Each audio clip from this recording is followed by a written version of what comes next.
The following is this week's recording of our live streams, which take place on Discord. We call these meetings kinship because we realize that the deepest mutuality is not one of biography or biology, but one of ideas. And this is a time for us to discuss the most edifying ideas that come to mind. You can join the Discord community to meet and interact with like-minded people via the link in the description. I hope you will enjoy the following discussions. So the question was, you discussed, I think we discussed in this meeting or in general also um, about the ups and downs due to the pain and pleasure that we experience, right? Um, and we were discussing how peace is on a completely different plane, right? Now, this whole channel is based on the idea that, um, you know, philosophy is a way of life and not a theoretical understanding of it, which so you know, understanding that such pain, pleasure exists, and there's a sinusoidal wave, and all that thing is interesting, very interesting. But when you come to apply that, it seems like we can't quite really escape it. And I was thinking about it that even if I'm peaceful, I still experience pain, I still experience pleasure.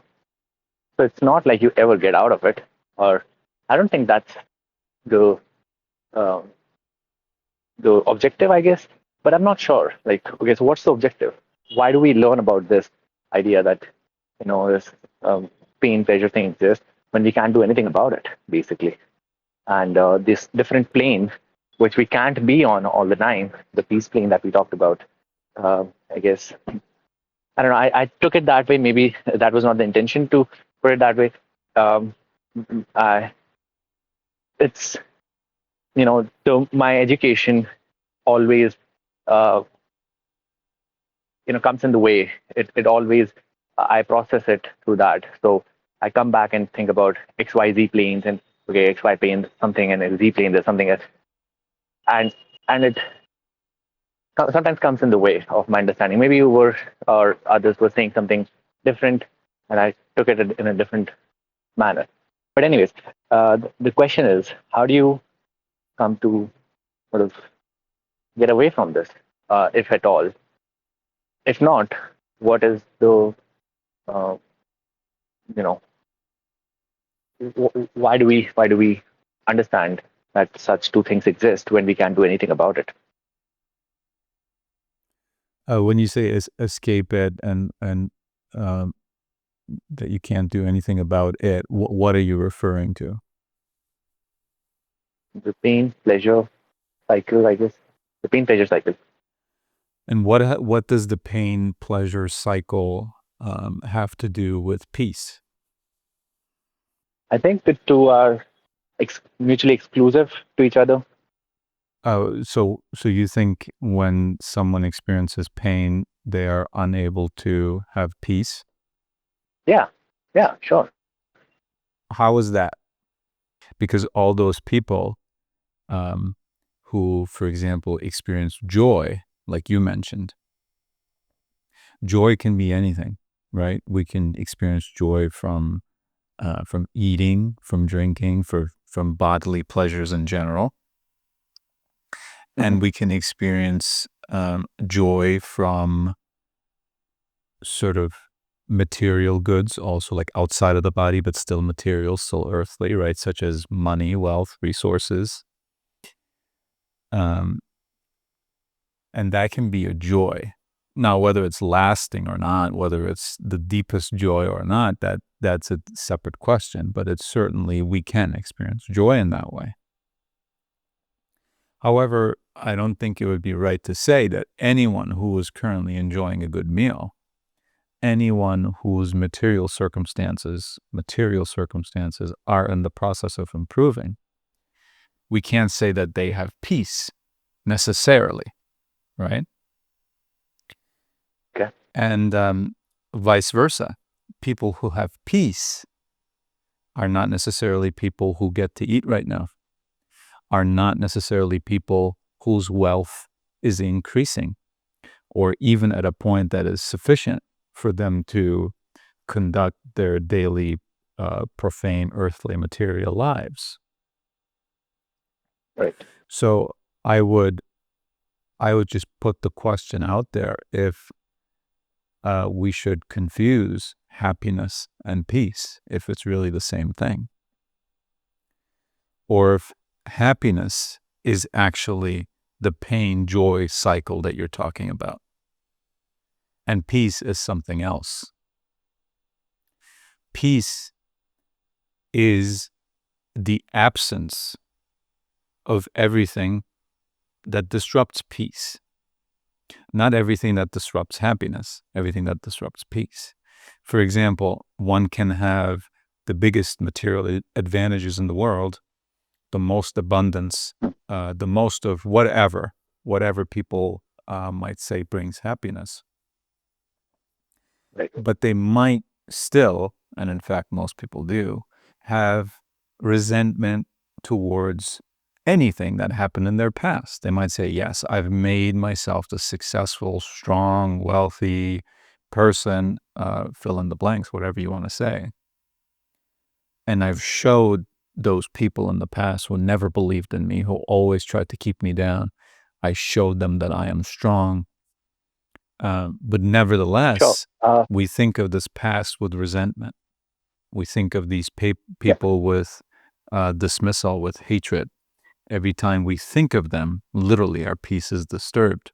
We remember unpleasant memories. And we still think about those couple of people who, despite our success, are still disparaging us, are still not recognizing our success, at least not fully.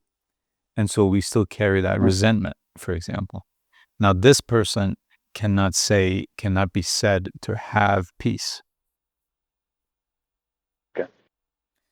Uh, Okay. So yeah. um, I had a few things when you were saying that came up. One was when you, so I believe the way you define peace, wasn't it a bit circular in a way? Peace is everything that peace is not, which is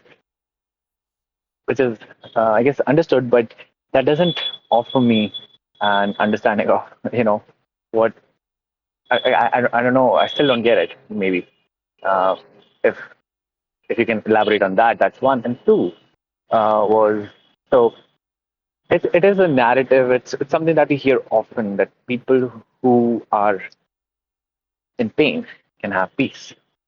People who have peace may not necessarily have material things. I feel we talk very little about people who have material things and have peace. I don't know if that is even possible. So is it a bad thing to have material things? Because say for example, one is one is situated such that they have those things, and and life is working out at least in the materialistic sense. It's working out well for them. For they were born in privilege, and that's what's going on. And we talk very little about having those materialistic things and having peace. Um, so I don't know. Is that a thing? Because uh, peace seems to be against what do you call it, consumption or too much, uh, uh, too much of anything. But when someone has too much of anything, does it necessarily imply that they cannot have peace? Those would be those came up when you were speaking. Yeah, but like I said, happiness is determined by things that are outside of your control. This is another way of thinking about it. And peace is determined by everything that is in your control and, in fact, is only in your control. For example, there's no material circumstance, there's no pain or pleasure that you can experience that will automatically have you let go of past resentments or a general state of worrying, general state of hanging on to the past, constantly thinking about the future, things like this. There's nothing that can happen to you that can free you from that. That is something internal. And vice versa. Anyone who has freed themselves from that has peace regardless of what is going on outside. They might not be able to be happy right now because and they're experiencing pain, like you said.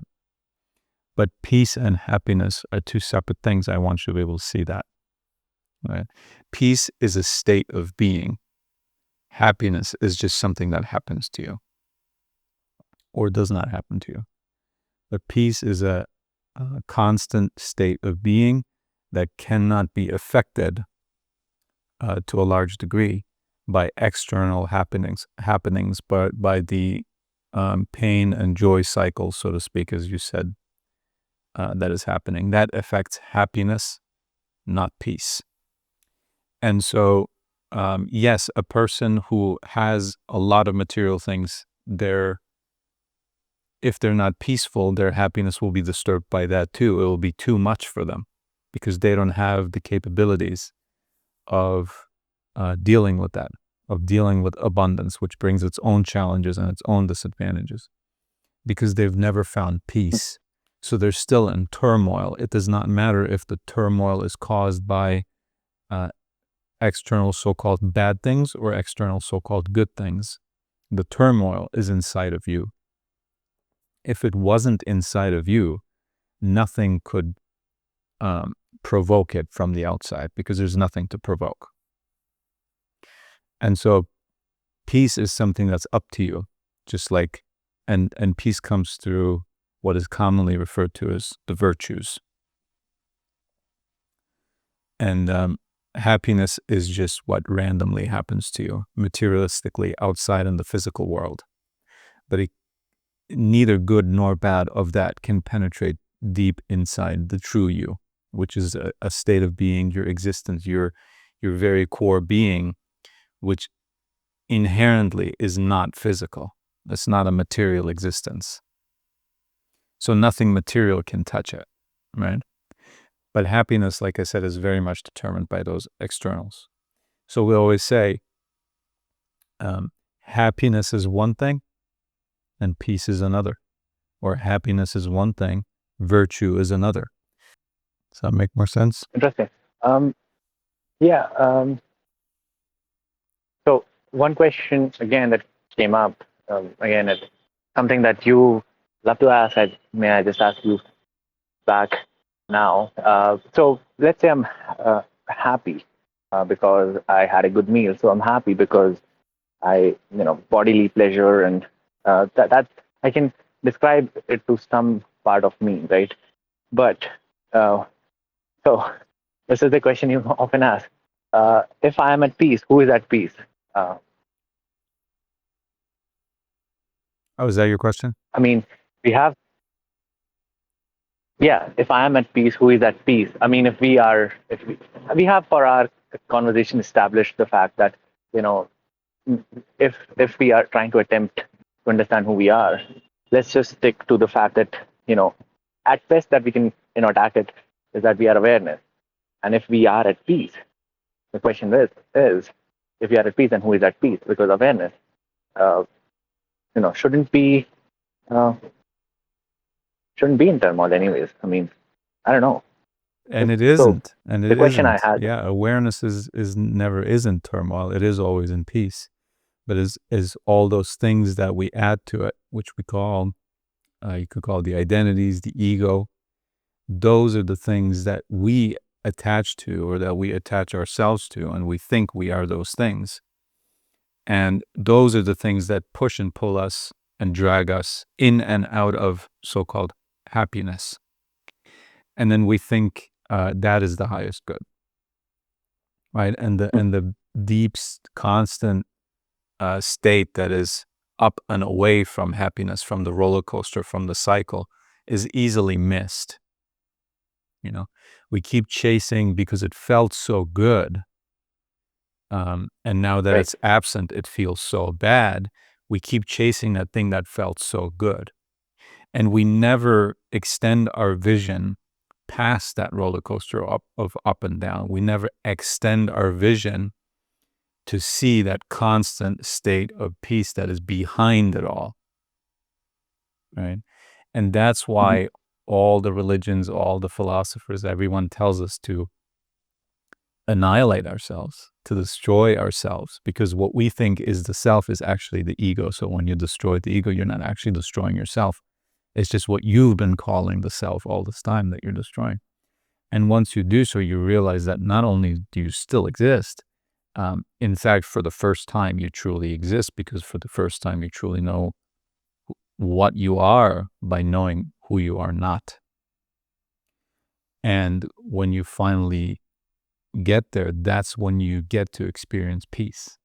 It was always there, but you were choosing to hang on to this roller coaster that constantly keeps going up and down and up and down. If you would have let go before, you would have had peace before, but it was always there, and it always will be there. Yeah, and it's not like we have not experienced it. I mean, everybody has experienced it, and that's why when we talk of peace, everyone knows what we're talking about. But it's just a very flimsy thing, far away. Like it happens, very momentarily for an hour when we get up like early on. Like the alarm was set for 5 a.m., but I got up at 4 a.m. Because I slept a little early, and it feels good. I guess I don't know if that's what is meant by peace. I don't know, but it's I don't know. But somebody, for some reason, everybody knows what peace is, even though uh, we have kind of come to conclude. At least I came to conclude that I can't quite get there. It's not that something I can, have all the time. And so let's make peace with that, and um, and go do our business basically. Well, and with that attitude, how could you possibly have peace? If you are saying that peace, if you are saying that peace is something that you cannot have, then of course you will never have it, because you've decided not to have it. But truth does not change depending on our opinion. Truth is that peace is something that was there before you, and it will be there after you. And you can partake in it if you want to, if you truly want to, and won't if you won't. And so that's why we call it the work of life. The work of life is to let go of everything that is on top of your peace, that is obscuring it. And one of those things is the idea that you cannot have peace. One of those things are that you need to let go of is the idea that you cannot have peace. Just because it keeps being obscured doesn't mean it's not there. And every time, you call it fragile, but it's not fragile. Your vision of it is fragile. Peace is not fragile. Peace is what every single thing rests on. Our vision of it is fragile. And you hear it all the time, the identities talked about as sometimes as veils.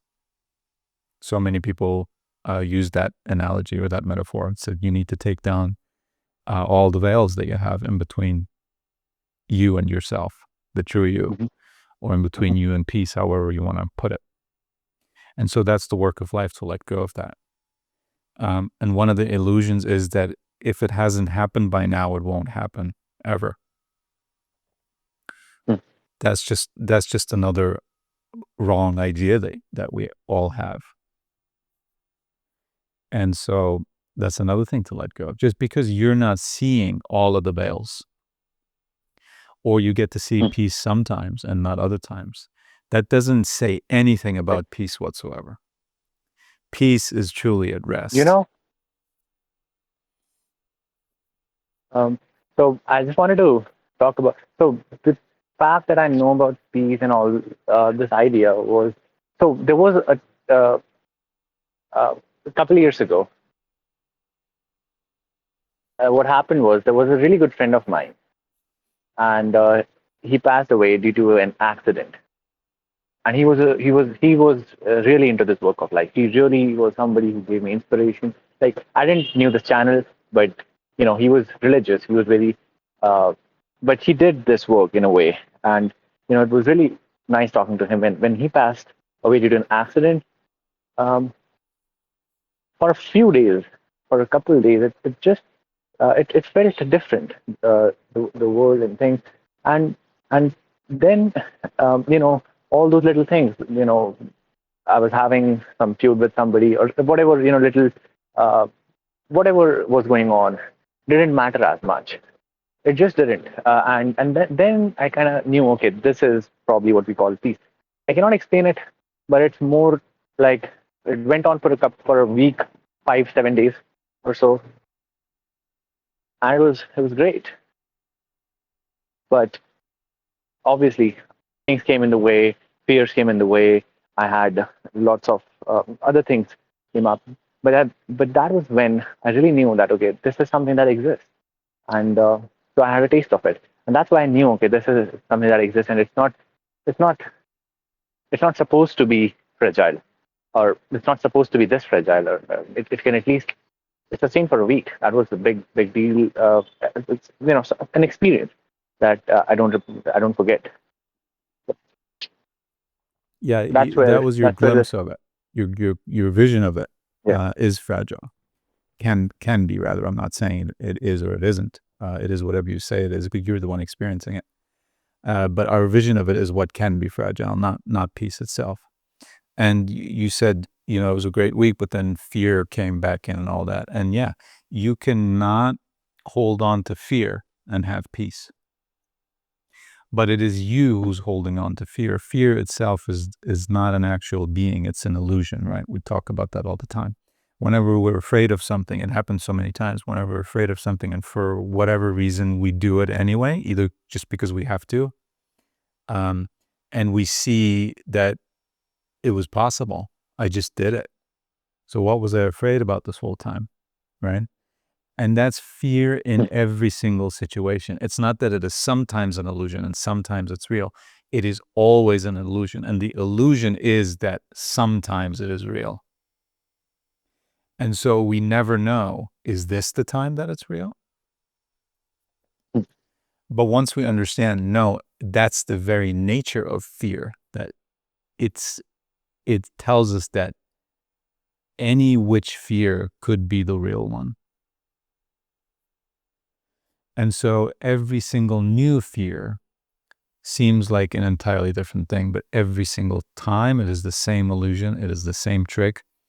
It's just fear is really good at seeming real. Otherwise, who would ever have fear if it wasn't good at that, Yeah. right? So it is your work. Again, another way of talking about the work of life. It is your work to let go of everything that stands between you and peace. And every single thing that can stand between you and peace is something that you can remove. And in fact, only you can remove. The entire world could tell you that some fear of yours is an illusion. If you don't believe it, it's not going to happen. It's going to remain, right?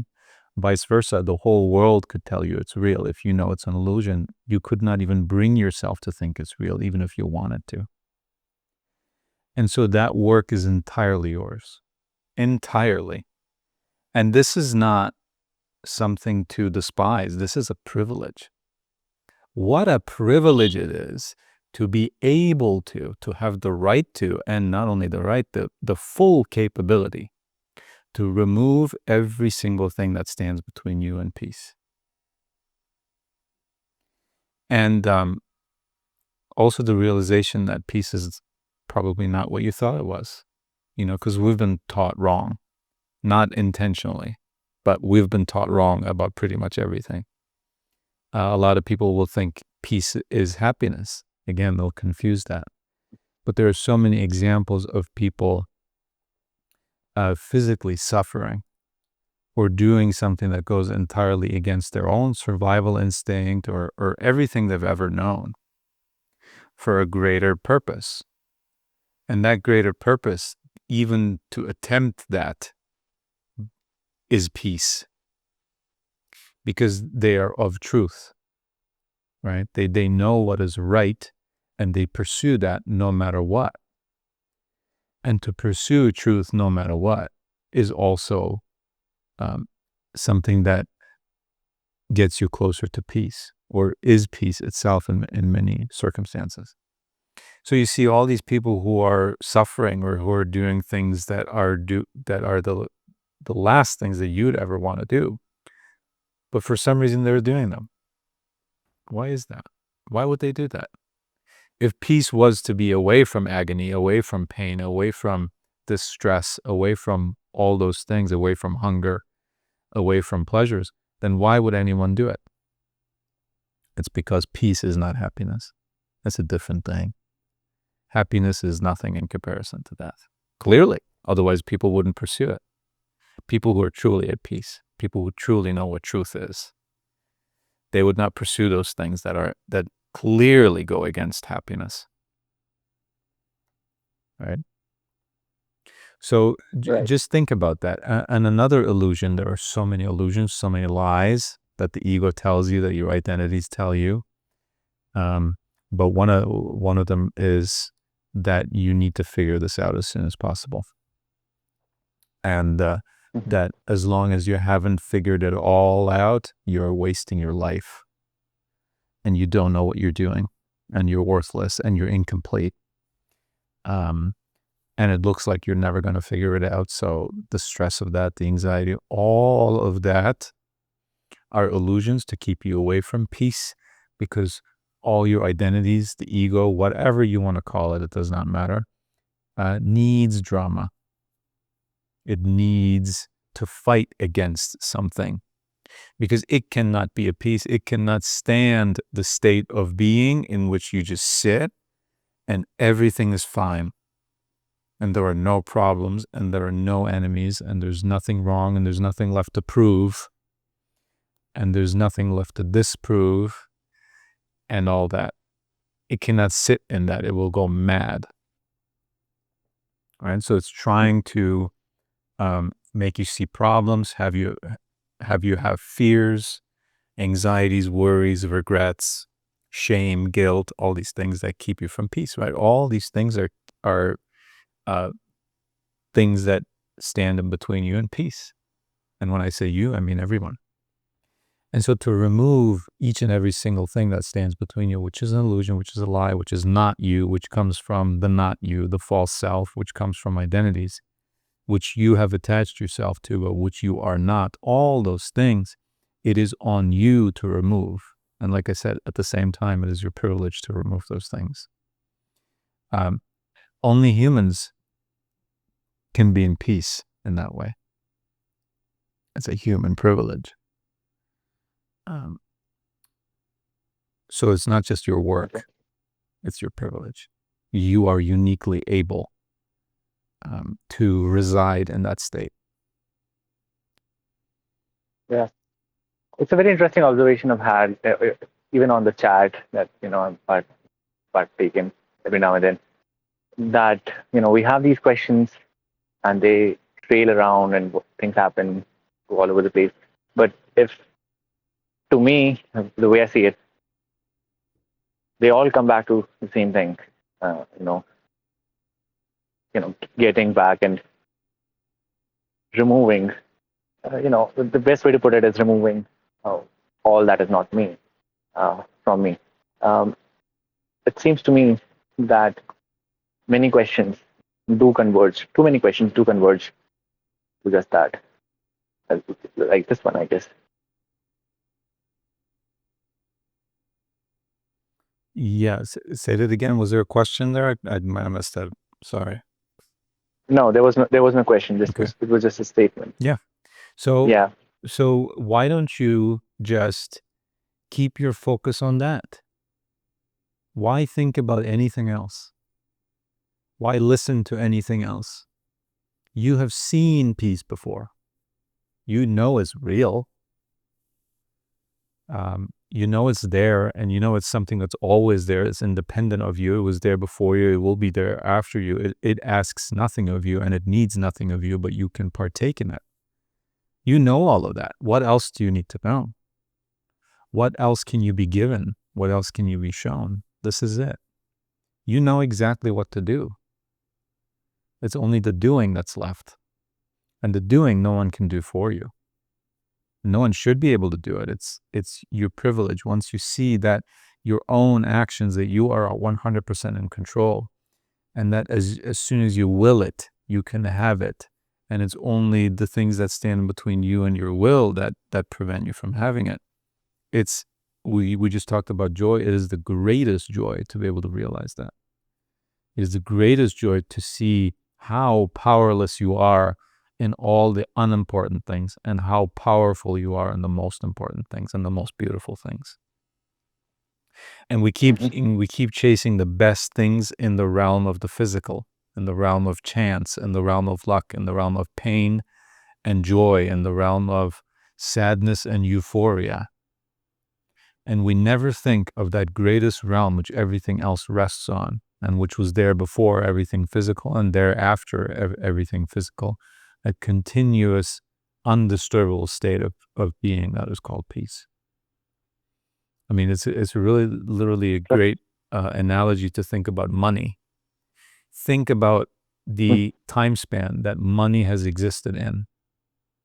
Not only in human existence, but in the existence of the universe. Compare that to the time span that money has existed in. It is literally almost nothing in comparison. It's so small, right? Even in human history, it's so small. And human history, in comparison to the planet's history, is so small. And the planet's history, in comparison to the universe's history, is so small. Yet, people, so many people, millions, if not billions of people, put money first, above all else. And that sort of tells you everything that you need to know, right? How misguided we are. So drop it. Right. Drop it. It's on you to realize this minuscule nature of money, for example, right? And everything else that is of that same nature. It is on you to realize that. And it is on you to simply let go of it. And you don't need anyone's permission to let go of it. You don't need anyone's approval. You don't need anyone's capabilities. You don't need anyone's money. You don't need anyone's resources. You don't need a single other thing. You could let go of everything that stands between you and peace in the middle of a war zone. Many have. Many have. I'm not saying you could only. Many have. And so it's just another illusion that we say, oh, but I have this problem. First of all, problems are illusions, right? But even to say, I have this problem, so until that problem is fixed, and I can't fix it, I just have to wait and hope that it's fixed. Until that happens, I cannot be at peace. If you think like that, then of course you're not going to have peace. You don't want it. You're literally delaying it. You're literally saying, I don't want it yet. It's not time yet. You're literally saying that. So it's on you to let go of all that, right? Right.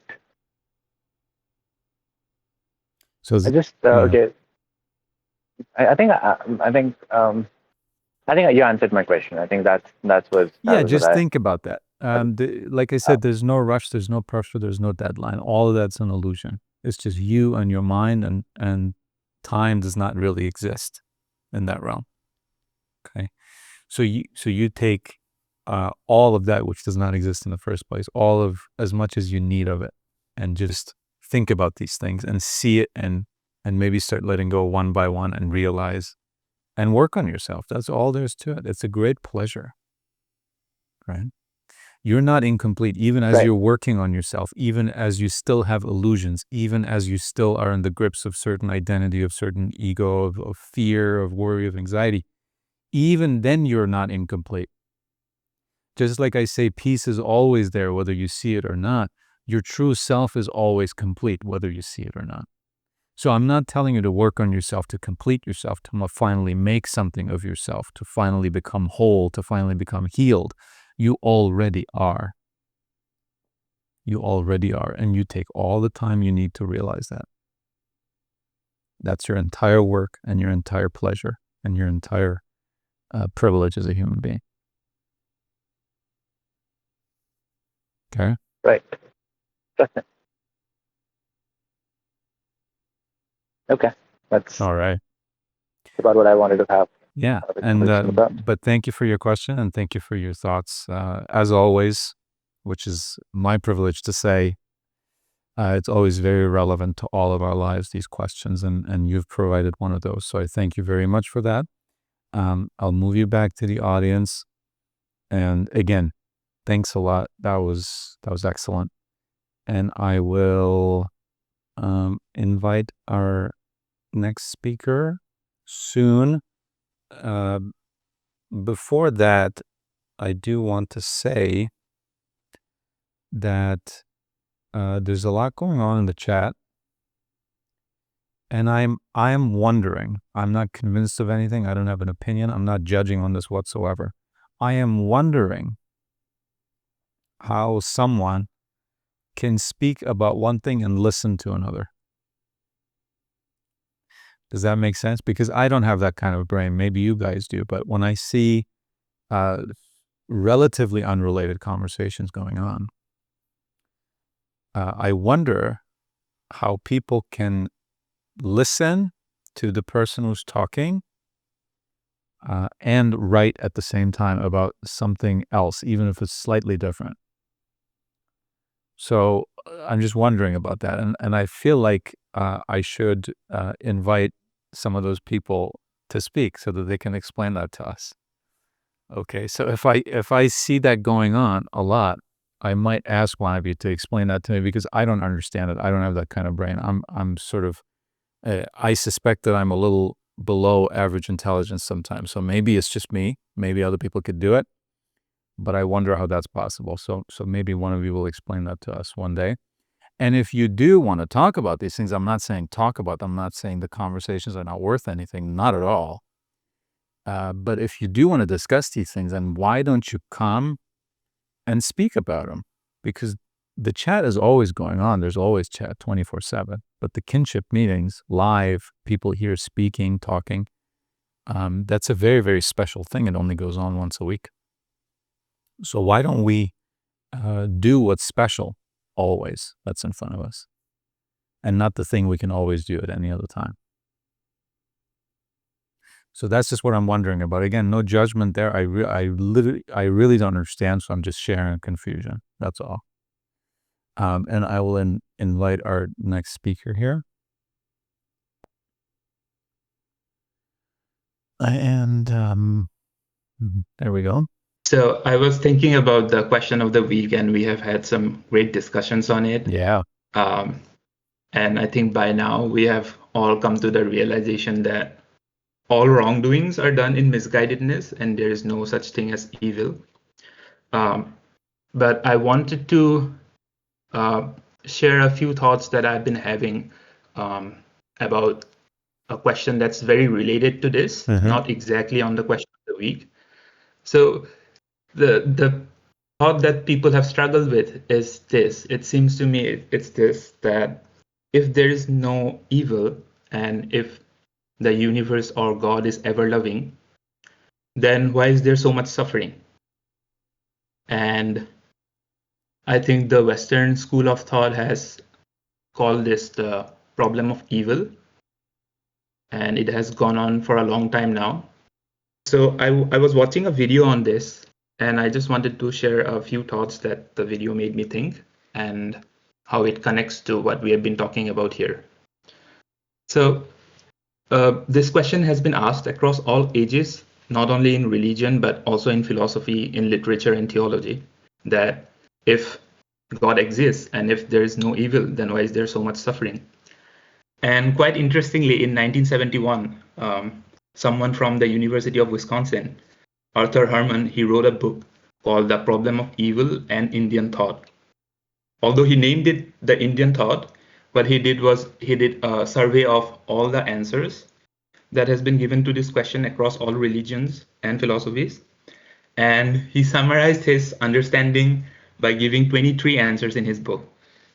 Now, the person who was narrating all of this, he said that none of the answers are satisfying in that book, because if it was, then people would have stopped asking this question. But he also narrated a story from an Indian mystic where that mystic indirectly gave an answer, And I found this very satisfying. So I just wanted to share that and connect it to what we have been thinking. So this man walks up to this Indian master and asks him the same question, that if the evil doesn't exist, then why is there so much suffering? And this Indian mystic, who was a very deep believer in God, he replies by saying that, oh, this is all God's Leela. In India, we use the word Leela to mean the divine will of God. So he says that this is God's will and we cannot do anything about it. Then the man who was not satisfied by this answer, he he tells the master back that it might be divine play to him, but it is death to us.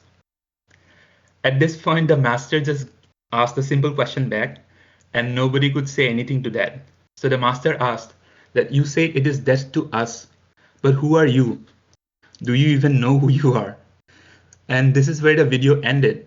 And it made me think that, all of it comes down to knowing thyself. Because if we know our true nature, then we would realize that all these people whom we are terming as evil or bad, they are the same instance of the God as we are, right? So if we know our true nature, then we can transcend all these dualities of suffering, good and bad, and evil and good. So, how does this connect to what we have discussed before? As I said, it all comes down to knowing thyself. And you shared a quote from one of the Indian texts. I think it was the Upanishad, where you say that know that by the knowing of which all things are known. And in the same text, uh, there is another sentence. It says that the knower of the self will transcend all sorrow and suffering. And all of this, although it was written or probably it was more popular in India, but this is not an Indian thought. This is a very universal thought. Because when the Indian mystic was living at that time around the 1800s, one of our very good friends in America, Emerson, also wrote a poem on Brahma. Now, the Brahma is the word that the Indians use for the supreme truth. It is also the name of the Hindu god of creation. And I just want to read the first four lines from Emerson's poem because I think it captures the whole essence of the Bhagavad Gita. So Emerson writes, if the red slayer think he slays, or if the slain think he is slain, they know not well the subtle ways I pass and I turn again. So he's saying that the slayer and the slain is the same essence. So if we come to this realization, then all of our conflicts will dissolve because we are always at a conflict. Today it might be someone from our family, tomorrow it might be someone from our neighborhood, the day after it might be our own country, and the next day it would be some another country who is committing a war crime. But terming them as evil or bad just keeps adding to our conflict. We go nowhere near the peace that we want to be.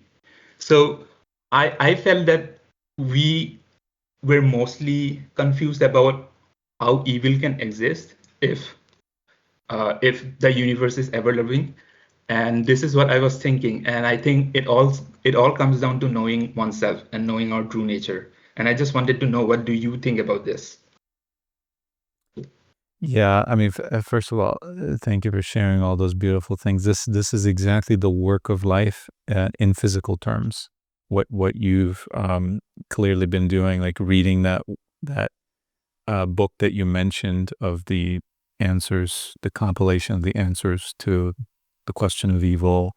Um, to of course read uh, poets, writers, thinkers who think about these things. This is exactly what I'm talking about when I say if you dedicate yourself to your own personal exploration of timeless and universal ideas, that you will find your own unique answers to every question you've ever had. This is exactly what that looks like. And thank you for demonstrating that. And of course, see, by doing that, someone wrote an entire book of all the answers they could possibly find to the question of evil, and none of them satisfied anyone. But this one that you came up with yourself through your own personal exploration of timeless and universal ideas, like I say, you have found an answer that satisfies you. And whether it satisfies me or anyone else in this chat, you don't even care. Because you don't need other people's approval. You don't need other people to agree with you for your own, for the things that your personal exploration of timeless and universal ideas has yielded for you. And when you can satisfy yourself in this way, then you are at peace. You need nothing. You want for nothing, literally. You are satisfied in your answers. You are continuing to look for answers to other questions. And it's the greatest joy, the greatest pleasure, and the greatest privilege to you, I'm sure. And this is what I'm talking about this whole time when I say the work of life. Each and every individual needs to do that for themselves. That's why going to the church, going to the mosque, going to the synagogue, going to the philosophy department is not going to do anything for you if you just expect to go there and to be handed something. No one can hand you peace. No one can hand you your own unique answers to the questions that you've always had. No one can do that. Only you can do that. And I just want to point that out once again. This is a demonstration on how to do it. And it didn't necessarily cost you a single dime. All it cost you was your dedication, your attention, which is the most important thing, but it is available to everyone. We all have it. We don't all have wealth or the intelligence to understand everything. But that what you just presented requires neither intelligence nor wealth. And you've shown it. You said, here's an age-old question. What's a bigger, more fundamental, older question than the question of evil? And you've answered it for yourself. Again, no one else might be satisfied here. I'm not saying they're not, but it could be possible. And it wouldn't matter to you. So why don't all those people who are dissatisfied in that book and in the world and everywhere else with any answer to any question, why don't they go and satisfy themselves? Why don't they do it? Every single reason why they don't is what stands in between them and peace. And they happen to be all very, very, very similar, if not the same reasons for all of us when we don't have peace. And so this is a universal experience, and it's a timeless experience. And the solution is timeless and equally universal. And everything I ever say seems to be to show someone this timelessness and this universality and the same solution to the same problems. But anyway, to answer your question specifically, I 100% agree not that it matters that I agree, but this is why I agree. Whenever I hear people talking about not only evil, but suffering, like you say, why is there so much suffering? If evil doesn't exist, or if God didn't will it to be that way, or whatever they want to say, why is there so much suffering? And it always intuitively makes me think, suffering to whom? Who is suffering? Right. You're saying there is suffering. I'm not saying there's suffering. Nature doesn't say there is suffering. God doesn't say there's suffering. The universe doesn't say there is such a thing as suffering. You are the one saying that.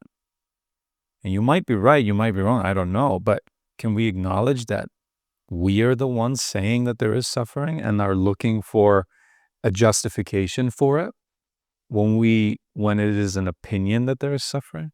Suffering for whom? Who is the one suffering? Are you suffering? Then let's look at the reasons why you think you are suffering. 9 times out of 10, it will be anxiety, it will be fear. But there are so many people who believe anxiety or fear to be an illusion, to be something not real. So they don't suffer from it. So we can't say that there is suffering. We can only say that we suffer. And it's true, people do suffer. But what is the nature of their suffering? I don't know. I'm truly saying I don't know. We'd have to look at that. But the question of why is there suffering is an invalid one, right? When people say, oh, Right. the fish doesn't want to be caught in a flood, the whale doesn't want to be beached, you're assuming that. We don't know that. Like what is truly good? What is suffering to a fish? We don't know that. You know, is a fish ever really sitting there thinking at any occasion, I am suffering right now? And yeah, we just assume that everything wants to live for as long as possible. And that might be true in terms of like a survival instinct. But we as humans know better than any animal, it appears, that there are higher reasons, that there is a higher good than the will to survive, the reflex, the instinct to do so in certain situations. So I might be very willing to forego that. And I wouldn't call that suffering. And when the forest burns, does the forest say I'm suffering? We assume that the forest is suffering when it burns, when it's dry, when it floods, or whatever all the things that can happen. We assume all these things. Suffering from the perspective of whom? If it's your perspective, like your individual perspective, fine, let's talk about it, right? But to say humanity is suffering, the planet is suffering, some people even say God is suffering. How can you don't get to say that. You just don't. This is a fact. I'm not saying I'm offended by that. You don't get to say. You literally don't, because it's not your perspective. You're assigning, again, a role to someone else. You're confused or ignorant of the true causes of things, and so you're just making up one to fill in the blank. And you don't do it with any bad intent. But you can't do it. You literally cannot. You do not have that competence. You do not have that ability. We as humans don't, right? I don't even know how another human being thinks about something. How can I say anything about humanity in general, animals, the planet, about the nature of suffering? So to me, it's just an invalid question, but it is invalid due to the reasons, the way you explained it, right? Like Emerson says, I go in and out, I come about, or I go out, whatever he said, in this way. It's just the way that one comes in and one goes out. Right. To call that suffering is objectively an opinion. And this doesn't mean that wrongdoing doesn't exist, right? When Exactly. someone impedes on our freedom, then they're doing wrong. But it's up to me to suffer from that or not. And it's up to me also to assign that person intent. Like, are they doing it because they're ignorant? Or are they doing it to make me suffer? Again, what another person thinks will make me suffer is also just an opinion. They might try to make me suffer, and it's not suffering to me at all. Or they're not trying to make me suffer, but it's making me suffer. All of this is so subjective. And that's the problem with the idea of evil, with believing in evil, because it is us who's assigning our own opinions, our own perspective to someone else. And we say, this person wouldn't do that if they weren't evil. You don't know that. You just don't. And it shouldn't matter to you also, by the way. And we need to stop assigning, because that's a form of judging. We need to stop assigning intention. We need to stop assigning motives and causes to things that we have no insight into. We just don't. Yeah. This assigning is like it's a separator, right? I mean, I Absolutely. can give a profane example. Like when you do math, when you are just multiplying or dividing by the number one, everything is simple and true. And like the problem starts when you start arithmetic operations with numbers greater than one. And I think the same is true for us. When we start with 2 or more than 2, now we are separating us from all the other people. But in reality, we are the same instance of God as they are, right? So if we do not see that oneness, that creates all this separation, and that ultimately leads to all our misery. So this assigning has to stop. And I think we can stop it. There is no better way to stop it other than by knowing thyself. As you very nicely point the questioner to the question that who in you is suffering, who in you is suffering from this or that, whenever people ask you questions. And I think we have to keep doing it more until we realize that, the Exactly. main part of us do not suffer anything. Cannot, because it's not physical, it's Cannot. not material. And if you notice, every suffering, every evil is a material, physical thing that people mention. Right. The awareness cannot suffer. There's no such thing. Because it goes on, it was there before you. It's something you partake in. It's something that cannot be touched. Like whenever I talk to people about justice is a concept. It's an idea. It cannot be touched. And then people immediately go to the justice system, like in a government or in society, which has nothing to do with justice. It's our profane, material, physical way of executing laws. But if we fail to properly execute a law, justice is not harmed. And if we manage to stay true to what is just in our laws, then justice is not ennobled. It is not made better. It is not honored. It doesn't care. Nothing changes about justice, no matter how well we adhere to it or how so-called against it or how misaligned we are to it. Nothing changes. And yeah, about the question of evil, also another thing is that awareness, this is so important. This is so important. There's so many confusions when it comes to evil, and it leads us to the idea that people know what they're doing. And I've been noticing that more and more. The more I deal with evil, also in myself, I've been noticing this confusion more. That someone is aware of wrongdoing does not mean they are willing in their wrongdoing. When people realize that they're doing something wrong, like let's say they're overcome by some desire, by a lust even, right? And they know it's destructive. They know how it ends. They know each time it wasn't really satisfying them. It was just a desire that they did not have the willpower to stop. So they know it's going on, very much so, and they're carrying it out. Without them, it doesn't happen. They can't just sit back and let it happen. They're actively making it happen. And they're very much aware that it's happening, and they see it, but they're not really willing. See what I mean? Right. And but we look at that, again, from the outside, and we say, that guy knows exactly what he's doing. He's the one carrying out the action.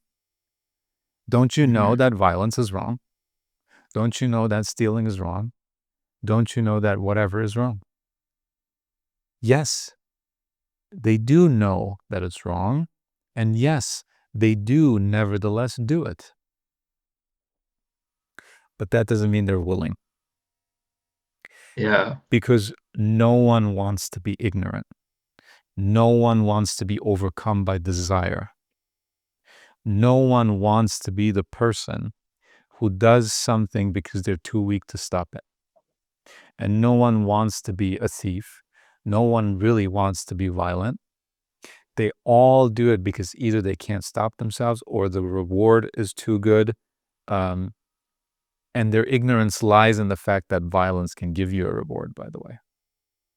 Absolutely. Yeah. So when I say people are ignorant, when I say people are unknowing, unwilling as they're doing evil, I do not mean that they don't know what they're doing. I know that they know what they're doing. But they're ignorant when it comes to the ultimate end of what they're doing and why they're doing it. They think that even though it is wrong to do violence, they think it is part of justice to do violence. They don't know that justice cannot be touched. They don't know that justice does not need their support. They don't know that justice is not asking for their help. They don't know that justice cannot be defended. They don't know that justice cannot be destroyed, no matter who does what. They don't know that they don't need to prevent this other person from being misaligned from justice in order to protect justice. Justice, truth, goodness does not need your defense. And so when someone says, I'm protecting what is right, there's a term called defender of the faith, right? King Charles, for example, his title is technically defender of the faith. And it was Queen Elizabeth's title before him. The monarch of England is the defender of the Christian faith. It's a title. And anyone only defends the faith because they think they're defending truth. Truth does not need your defense. So every single war that is conducted in the defense of truth is wrong and is ignorant. Do they not know that they're conducting war? Do they not know that they're going to kill people? Do they not know that they're intentionally looking to kill tens of thousands of enemy units? And don't I know that they know that that's wrong? Of course I know that they know that that's wrong. But they think they're defending the faith. What will we do without our faith? What is the point of living without truth, without beauty, without goodness, without honoring God? Again, I'm not saying that. They're saying that. God does not need to be honored. God does not need your defense. Because God cannot be touched, cannot be attacked by anyone anyway. But you don't know that. You're ignorant of that. And this is what I mean when I say that all evil acts are misguidance. Everything that we consider evil is in fact misguided. This is why I don't care how large the circle extends. I don't care how long the list of means is to the ultimate goal. And I don't care if we don't even know what the ultimate goal is. Just because we don't know what the ultimate goal is does not mean we get to assign someone evil intentions. And once again, this is another confusion. People think when you defend or when you say that all evil is misguidedness, that that's a defense of evil people. Not a single thing changes. If you're misguided and you murder, it's just as bad as if you're evil and you murder. Not a single thing changes, not a single thing. People think you're defending people, you're making it better, or you're allowing them to do these things. Not at all. This is for myself, this understanding, so that I can be at peace. Because this concept, this notion of evil is what stands in between me and my peace. Why would I let it stand there? Nothing changes about the person or what they did and how wrong it is what they did. It only changes that I don't have to sit there in resentment and hatred and an equal ignorance of what is really going on.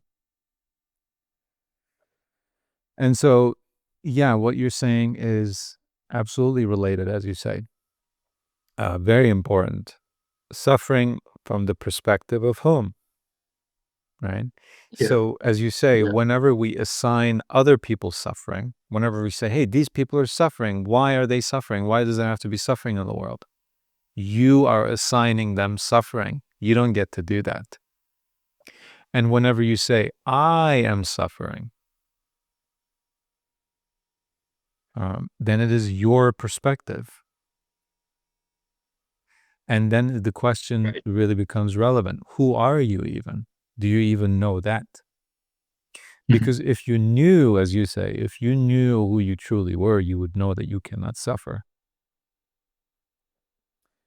Again, does that mean you cannot experience wrongdoing, that you cannot experience pain, death, loss of material things, loved ones, whatever? All of that. Pain is, I think Marcus Aurelius says that, right? Pain is inevitable. Suffering is optional. And so it's the same thing. Since you are not your body, pain is not necessarily suffering. Pain is something the body experiences. And you're tied to the body, of course, but you are not the body. So when does pain become suffering? It becomes suffering, it seems to me, when you identify with your body, when you don't know who you are, because you're not your body. So yeah, very, very, very relevant. Yeah. And who can be a better example than Socrates, right? I mean, all he went after was truth, but people didn't know and they were misguided and they condemned him to death. But even he didn't label them as evil. He just accepted reality and let truth take its own course, right?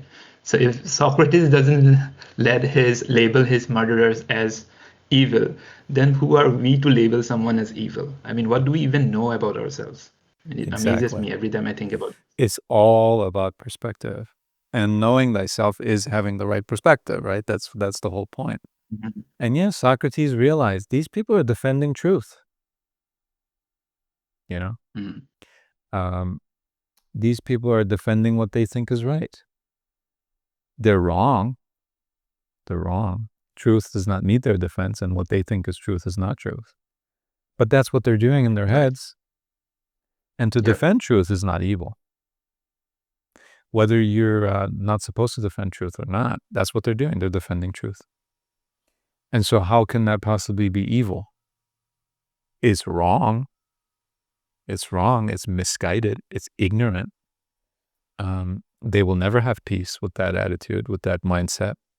They will always cause wrongdoing, and they will always cause harm, chiefly to themselves. But they're not evil. And that doesn't make it any better. I want to say that again. It doesn't make it any better. You're not letting anyone off by saying that. Not one bit. No, you're just understanding what's going on rather than labeling it evil, which is just a catch-all term for everything you don't like. You're just going to the ground of it. You're seeing that it's perspective. You're seeing that you're assigning things. You're seeing that you shouldn't do that. You're seeing that it's costing you your own peace, and that you yourself are being ignorant by doing that. You're seeing all these things. And so, yeah, thank you for sharing that. Did you have anything else? I didn't want to cut you off. No, that's all. Thank you so much. I really wanted to hear your insights on this, and you explained it beautifully. Thanks a lot. Thank you so much. That was very, very valuable. And once again, I'll move you to the audience, but I want to say, once again, I hope you see how valuable Emerson is. And I hope, as I pointed out before, you see what it means to do the work of life in physical terms, in daily terms. This is what you're supposed to make the time and space for in your daily life, to read the relevant books. So you have a question, right? You're dealing with evil. You're doing literally God's work when you deal with the question of evil for yourself. And so what can I do? My process, for example, just as an example, my personal process of dealing with evil has been, for example, that I thought to myself, how can I understand evil? Let's say evil is a real thing. It exists. Then I want to understand it.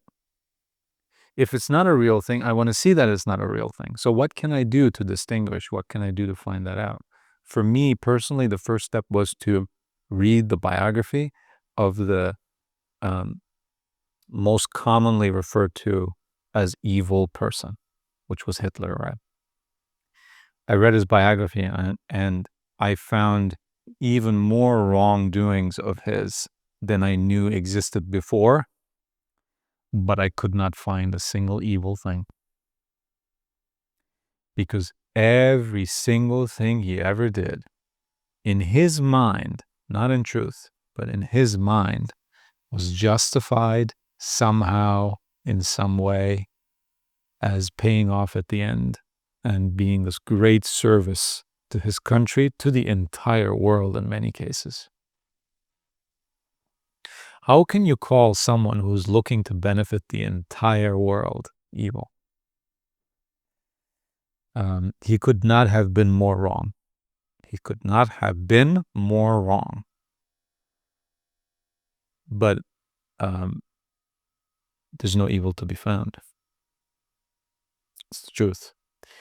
And so that was very amazing. So that was part of my process, right? And Pijus just shared how he dealt with the issue. Partially, I'm sure there are many things that are being done by him, but that this is what it means to be engaged in the work of life.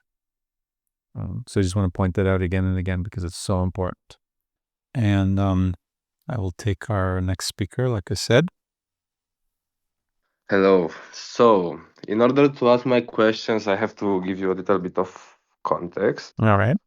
Right now, well, this is actually my third KINSHIP meeting and the first time speaking. So, I don't know what made me speak today. Maybe it is that there's more chaos in my life right now, or I don't really know.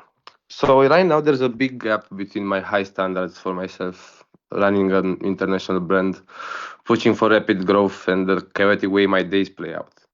I'm lost to impulses, procrastinations on small tasks. I'd say scattered focus despite big goals. And I think between feeling capable and totally lost. I am quite young. I was born in '04, and the pressure to succeed fast turns every unproductive day into self-judgment. I'm very harsh on myself. Sometimes, most of the time, my inner voice is really cruel. So based on this, I have three questions. I hope that's okay. I hope that's not too many. No, it's fine. Yeah, so the first one is on daily practices. I guess my question is, how can I build 2 or 3 simple daily stoic practices to control my impulses and close this gap between my standards and reality? Turning this chaos into a steady progress on the brand that I'm working on. This is literally the project of my life right now, and without overwhelming myself.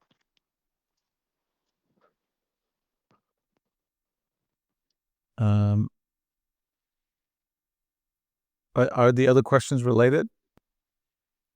Yeah. The second one is about discipline. I don't know, what does true discipline look like without being cruel to myself. How do I find that middle ground, especially when running an international brand, an international business that demands also constant output? And I can also ask the third one.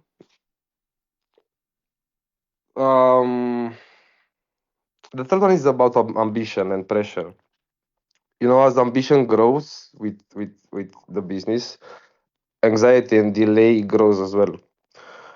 Um, the question is, how can I handle ambition in a healthy way, deal with pressure to succeed young without judging my whole worth by daily productivity, and use simple philosophical journaling exercises, because I started also carrying an agenda all the time and start writing things down so I don't forget and have a line of what's going on in my life. So I stopped swinging between feeling highly capable and completely adrift, and live more intentionally amid business pressure. Okay. Are you religious at all? Do you have religion, or are you not so much believing in God and things like that? I did not, but when I was younger, because of my family is and in they usually put the religion, since you are a young kid. they transmit it to you. They don't let you choose, because I find that you need to learn about every religion, and when you are ready, above 18 years old, you need to choose if you want to choose. So basically, I was given this religion like Christian, right? But I didn't. At a certain age, I stopped going to the church, and I stopped believing. And since then, I'm on this journey of learning about everything. But right now, I'm not sure about the idea of the divine, to be honest. All right. No, that's totally fine. I was just wondering. Um, so I just I want to tell you this, and then I also want to tell you why that is the case. You know how you are essentially suffering, right? All these things that you're explaining right now, that um, as your ambition grows, Well, yeah, your worry grows, the and pressure, the pressure the grows, the pressure stress as well. grows. And I know you said in the discussion with Shavim, if I say his name correctly, that there is no pressure. But in this case, in the professional case, there is the pressure of money. There is the pressure also in a personal way. I find it that there is a pressure of time, because I'm growing older. I want to do something with my life. I want to why my parents are still alive. I want to, I want to give something back. So I find that there is pressure. Right. And there absolutely is pressure. You're absolutely right. Because you have this idea that you need to give something to your parents. And I want to ask you the pressure of time, the need to have this business to be successful, not only successful, but successful as quickly as possible and in a short amount of time so that your parents can still benefit from it, and all the other requirements that you put, or all the requirements that you are facing right now. Who requires any of these things? If I think about it, it's just me.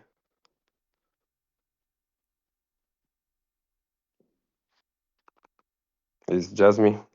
It's me wanting to give them. It's me wanting to have. So yeah. And why do you want to do that? Why do you want to put those requirements on yourself? Because clearly, it's you, as you said. It's no one else putting that on you. And if you had said that someone else is doing it, I would have told you that no one else has the right to do that, right? But you seem to already know that it's you doing it. So the question is simply, um, why do you choose to do that? To suffer, you mean? Yeah, to put those. I mean, those requirements are making you suffer. You're right. And since you know that you are the one putting those requirements on you, the question seems to be then naturally why you choose to put those requirements on yourself. Hmm. That's a good question. I think I wanna. I think it is a natural self-improvement need. That's what I'd say, and virtue. But it often gets really twisted by the ego, because I have that as well. Uh, I want to realize something. I want to do better. So I you think it's a natural impulse for growth, and it it it ego has something to do with it as well.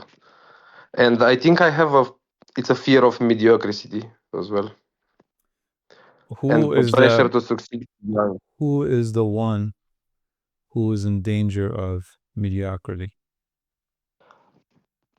Myself, Right. me. Who is that? Yeah, it is me. I think it's a it's the high drive that makes a paralysis from self judgment, fear of failure. Who is afraid of failure? Me, Who it's is that? always me. Who is that? I don't know. I guess that's a very difficult question to answer. So You don't know who you are. You don't know what you're doing. You don't know why you're doing it. And you wonder why you're stressed out and confused and are suffering. Does that make sense? Yeah, it does. Yeah. So, and I could tell from the first 6 seconds of you talking about it that this was the case, and I'll tell you why. Because you were coming here trying to use philosophy, which is nothing other than the personal exploration of truth, to further something that is below truth. As having grown up Christian, you might have heard of the idea of idolatry, right? Yep. What is Yes. idolatry? To idolize someone that is perfect in a way that to follow its rules and to respect it clearly. Right. And God said, right, if you have any gods before me, if you put anything over me, God, then you are unworthy of me. Right. And God in the real sense, not what most Christians or most religious people think of God, but what God truly is truth. And truth is reality. Because reality is everything that there is, period. Everything that Mhm. exists, everything that it has being, everything that has existence is what reality is. And everything that exists, everything that is here, everything that is there, everything that is also true. Otherwise, it wouldn't exist. Right? It wouldn't Mhm. it wouldn't be real if it wasn't true, and it wouldn't be true if it wasn't real. And so, God, in that sense, God is reality. God is everything that there is, existence, all of being. Right?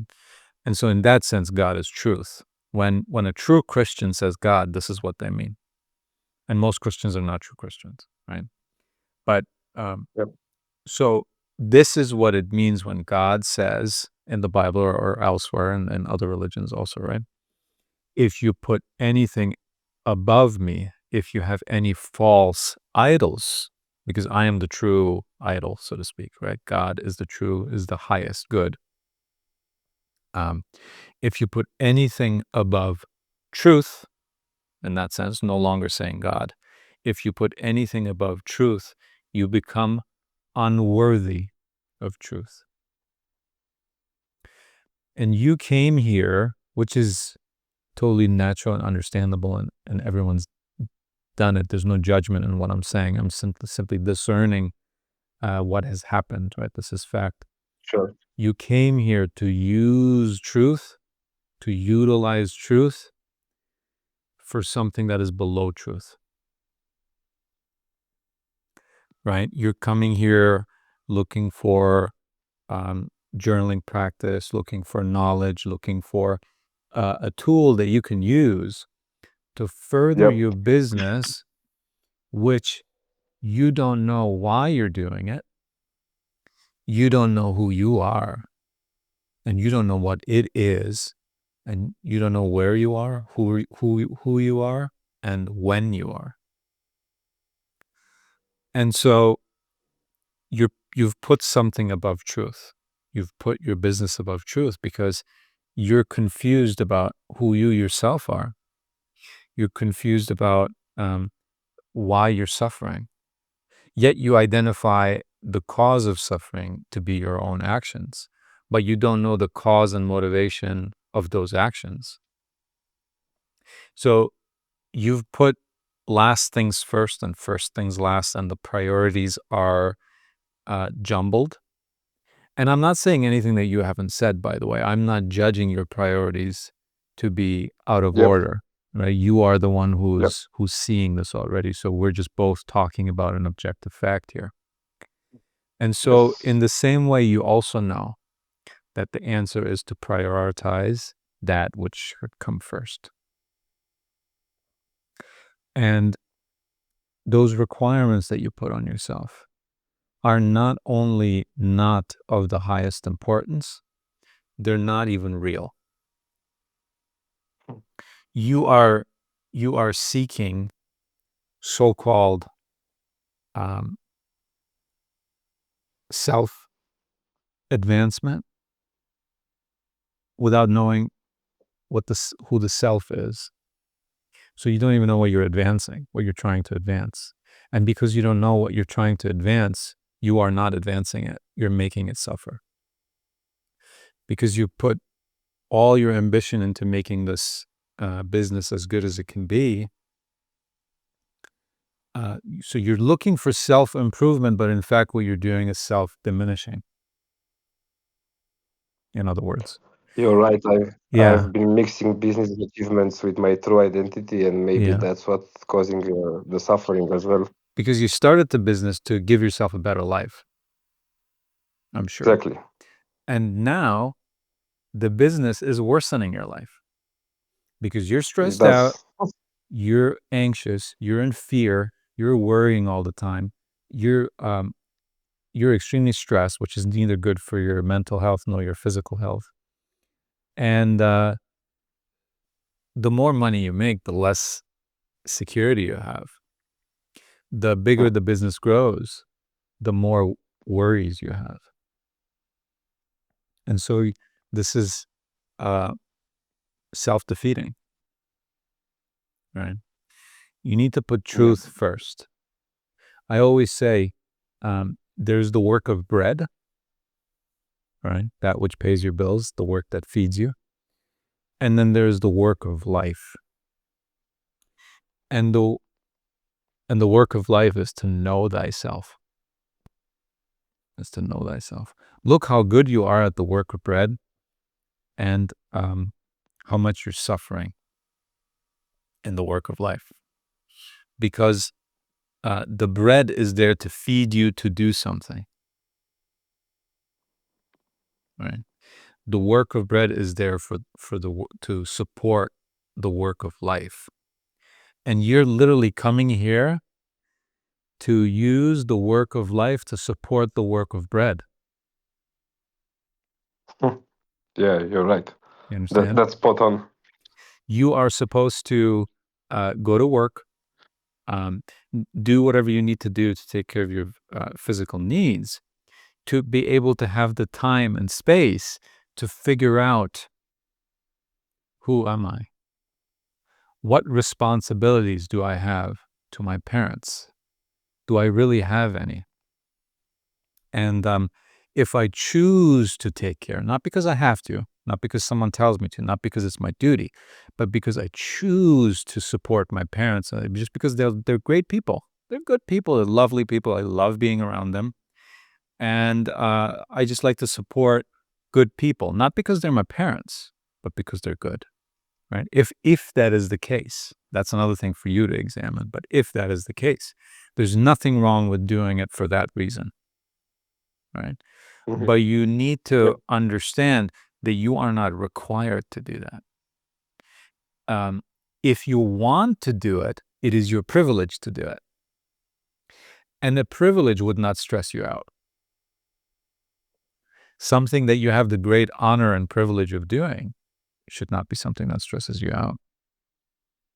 Only something that you have to do that you don't want to do would stress you out. So I think there's a realization to be had there, but again, that's on you. That's for you to put into the work of life and to figure that out. Yep. But I just want to tell you That's that care and love are not the same thing. To take care of someone, yeah. Sorry, go ahead. I have watched the difference between care and love video Right. on YouTube. Yeah. So that's It important was to really helpful, realize, right? It's important to realize Yeah, that care it is is. not the same thing as love. If you take care of your parents, that does not mean that you love them. And if you It is. love them, There's it doesn't mean that you need to take care of them to be able to love them. Those are two separate things. And care is not wrong. To take care of something is not wrong. If you have a plant in your house and you love plants, of course you're going to take care of it and it's going to be a great joy to you. But if you think that in order to be worthy of love, in order to be a good son, you need to take care of people that you don't even like very much, then you are literally asking for suffering and for disappointment and for resentment. And if you truly love someone, you will take care not to take care of them. Because care turns into resentment. Whenever you have to do something because you think it's your duty or it's a requirement on you, then you're doing it largely unwillingly and you're doing it with resentment. And if you truly love your parents, you don't want to resent them. So all you need to make sure is to see where are these requirements coming from and what do I really want to do versus I think I need to do. And so you have to be very careful.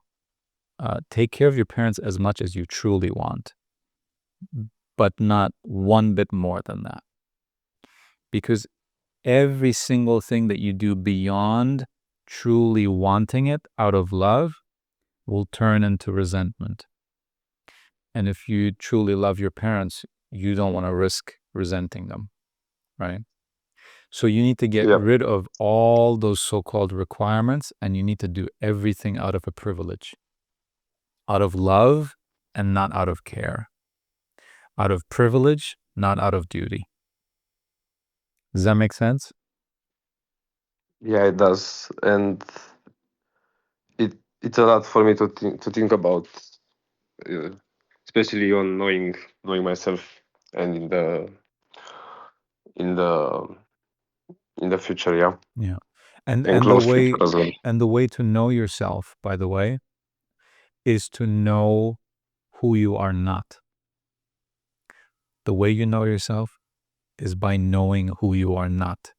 And look, just in this conversation, we've already figured out several things that you are not. You are not your requirements.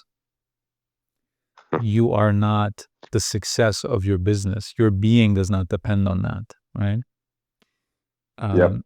You are not your responsibilities. You are not the dreams and goals that you have. You are not the international or national nature of your business. You are not any of those things. Look how much more self you have now, even though you're lessened, That's so to amazing. speak, right? Amazing. We have just lessened you, but we have increased you just by getting rid of baggage. And so if you continue to do this, if you continue to let go of, I call them rocks in your pockets, right? Because they're just there in your pockets and they're weighing you down and they're not you. So they're rocks in your pockets. If you continue to go into your pockets and take out rocks and let go of them, you will literally become lighter and freer and at peace. And whatever is left of you is the true you. And the true you does not need to prove anything. The true you doesn't have any requirements. The true you does not need to suffer. The true you does not need to delay being at peace. The true you does not need to experience worry, anxiety, stress on a daily basis or in fact at all. And to realize these things, to not only know these things because I told you, but to believe them within yourself because you yourself see this to be true, that's the work of life. And never, ever again put the work of bread in front of the work of life. And if you don't do that, then this beautiful work of bread that you've been building up, which is successful and is giving you all these resources, it's going to be the greatest pleasure to you to not only acquire those resources, but then to go and put them to use and become literally better. And I'm not saying better according to my definition, better according to your definition. Becoming the Yep. person who you know you need to be. And so lastly, I will also just say a couple practical things which you actually asked for. But Yes. now you really know what to put those practical things towards, right? Before it was just Yeah, going yeah. to support something fake, something destructive, something self-destructive almost, right? That's So very helpful. so Yeah. now hopefully you will put it to the right use. I recommend that you start reading books that feel relevant to you. I recommend books. They're on the website. So you can take a look at those, but don't read any of them if they don't speak to you already, right? If there's not something that's drawing you, they're just suggestions. And so I recommend you do that. Epictetus, Marcus Aurelius, Seneca, right? We have a Seneca book club going that you can be a part of if you'd like. Seneca is always a Yep. great. Yep. I'm aware of all of it. I will check the website Okay. once again, and the books certainly. Yep. Yeah. So read, and then you also, sounds like you heard about what I say about journaling. I recommend that you start journaling so that you not only hear those thoughts, but that you actually make them your own. So that whenever Yep. you're confused about something, or you're having a challenge in your life, you don't even need to ask anyone else. You've already made those Yes. ideas that are relevant for those situations your own, and you believe in them, and you trust in them, and you know them really well personally. And so that's also the work of life in terms of logistics, right? Make the time and space every day. Read a little bit, journal a little bit, and just Yep. be with these ideas as much as you want to. Again, not more than you want to, in the sense that, oh, I should be doing the work of life, I should be doing more, I should be improving, I should be happier. Don't listen to any of that. If it's 5 minutes, 5 minutes, that's totally fine. But try to do it every day, and try to do it as a way of life. That's the only practical thing I can tell you. The rest is all up to you. You'll just keep reading books that are relevant to the questions you have in your mind. And Yep. hopefully you'll write about them too, to make them your own. Okay? That's very helpful. Thank you, Atesh. Absolutely. And hope to see you around. Hope you speak again. Okay? So Yeah. whenever Yep. is For good sure. for you. Yep. For sure. Thank Okay. you. I wish you a lot of success, and I want to repeat one more time. The universe, the world, requires nothing of you. Not a single thing. All your requirements come from yourself. So drop them. Okay? Or do them Beautifully. because you love doing it, because it's a privilege to you, not because it's a duty. So if it stresses you out, it's wrong. Okay. Okay. Got it. Thank you very much for your question. That was relevant to Thank you. everyone. Thanks, everyone. And it was great Yep. Thanks, everyone. to hear from you. I'll move you to the I audience. say the same. And I see Amin is back. He wants to try again, I think. So we'll have him real quick. See if it's Mic working. check. Hello, Quick. hi. Yes, it's working. There we go. Excellent. All right, guys. Well, hi, everyone. First and foremost, Atesh, I just wanted to take a moment to thank you for, first and foremost, allowing me to speak, but of course, all the work that you have done and continue doing for us. I think I speak on behalf of everyone when I say that we are eternally grateful. So, very quickly, I just wanted to share my thoughts on, I believe it was Shivam who asked the question. Sorry if I mispronounced your name, brother. But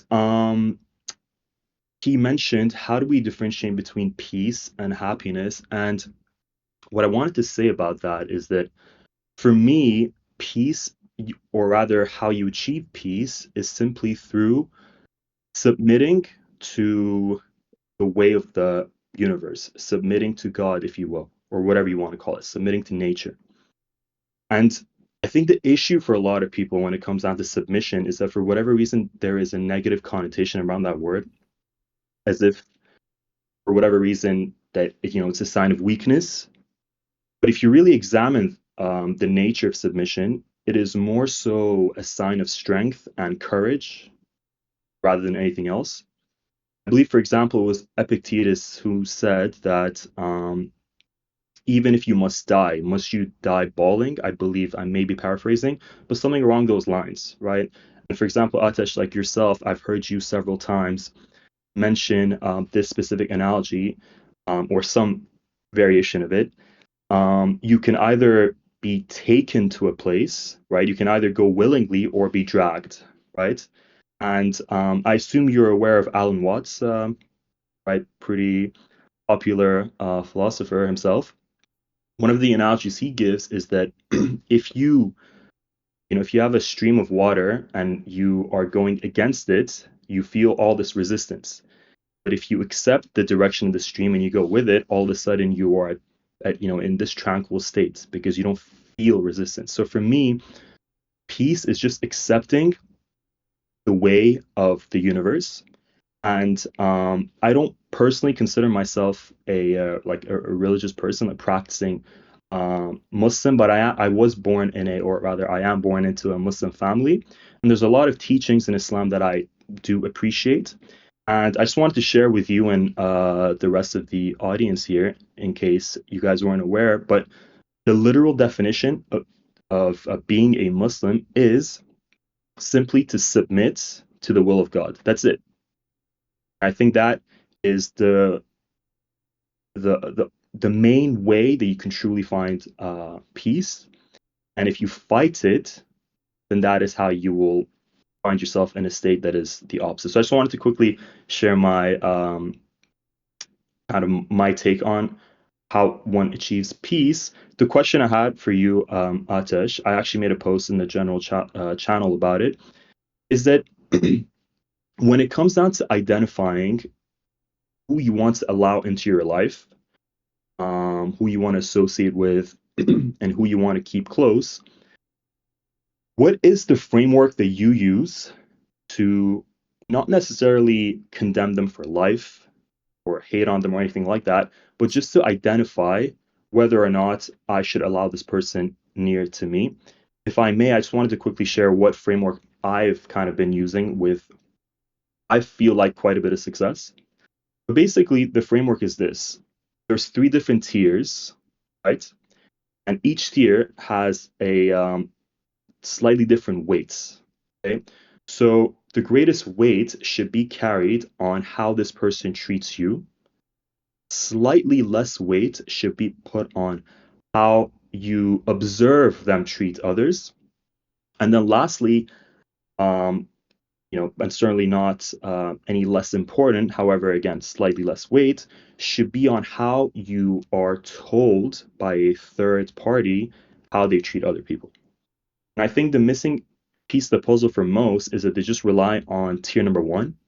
Well, if I'm being treated well, then this person must be an amazing person.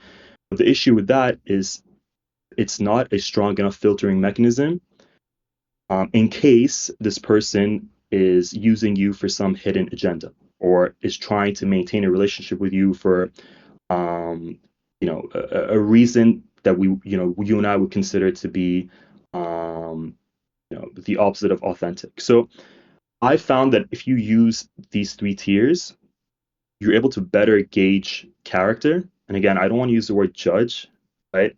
I'm using the word gauge. And to me, if they don't meet these standards, then this again does not mean that we condemn them for life. It just means that this person needs to take a step back, do the inner work, and before I can allow them to get closer to me, they need to kind of meet that standard. So again, I'm totally open to hearing your take on that, but yeah, just wanted to kind of ask that question if I may. Thanks. Yeah, thank you very much for not only your question but also sharing how you go about this, because this is one of the biggest questions, at least in our sort of more practical daily lives, right? How do we discern good influences from not good ones? And of course, we have the right to spend time with someone or not spend time with someone. And so if we have that right, how do we exercise that, right? To the best of our abilities and the most efficiently and all that. So it's a very, very important part of life.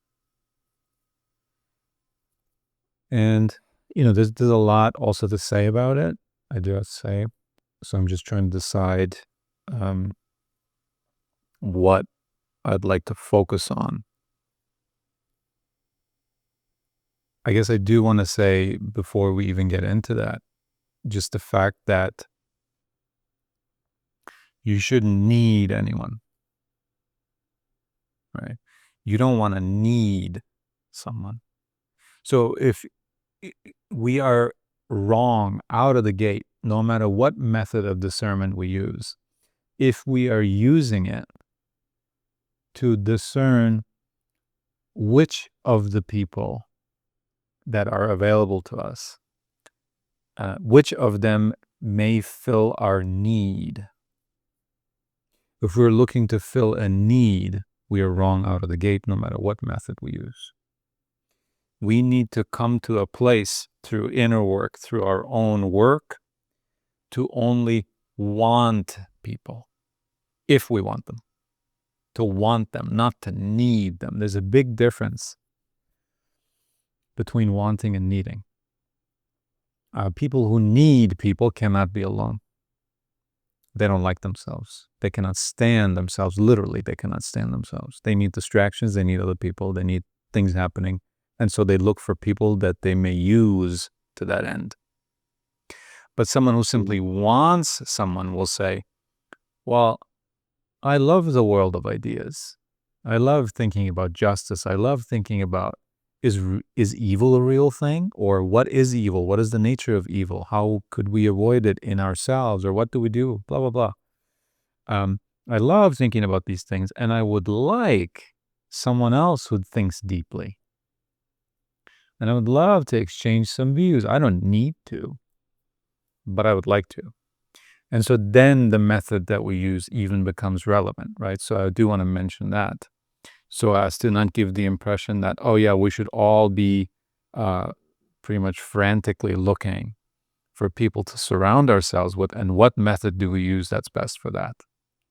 So I do want to, make that distinction first. And, regarding your method, again, I don't want to say that any method, not any method is not right or wrong, but that your method doesn't strike me as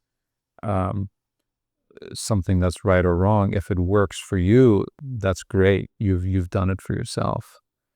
For me personally, I feel like you can simplify it even further, and I will suggest that to you, and you can obviously do what you want with it. It's a suggestion. You can adopt some parts of it, reject other parts of it, or reject it all, or adopt it all, whatever it is. To me, a person who has any kind of resentment towards anything or anyone is someone to be avoided. Period. Because a resentful person is an angry person. An angry person is a hateful person. A hateful person is an unaware person. They don't know who they are. They don't know who you are. They don't know what they're doing. They don't know what they should be doing. They don't know what they could be doing. Because they're consumed by hate, by resentment, by anger, by emotion, by the roller coaster. There's nothing wrong with emotions. Okay, and there's nothing unnatural with emotions, and we do not hate emotions, and we do not suppress emotions. But someone who is guided by emotion, someone who makes every decision by emotion, who is led by emotion, in my opinion, is someone to be avoided entirely. Because someone who's led by emotion is someone who's unaware. Emotion is of unawareness, and reason is of awareness, obviously. And reason is opposed to emotion. So someone who's guided by emotion rather than guided by reason is someone who's unaware. They're not of reason. They're of unawareness. And an unaware person will say things recklessly. An unaware person will do things recklessly. An unaware person will treat themselves and others far below their capabilities and their potential. Mhm. And they just, what more do we need to say? They live an unaware life. And you don't want to be around unawareness. You want to be around awareness. You don't want to be around forgetfulness. You want to be around remembrance. We talked about it before. All learning is remembering. And I said it before, don't call anyone a friend who makes you forget. A true friend is someone who makes you remember, who has a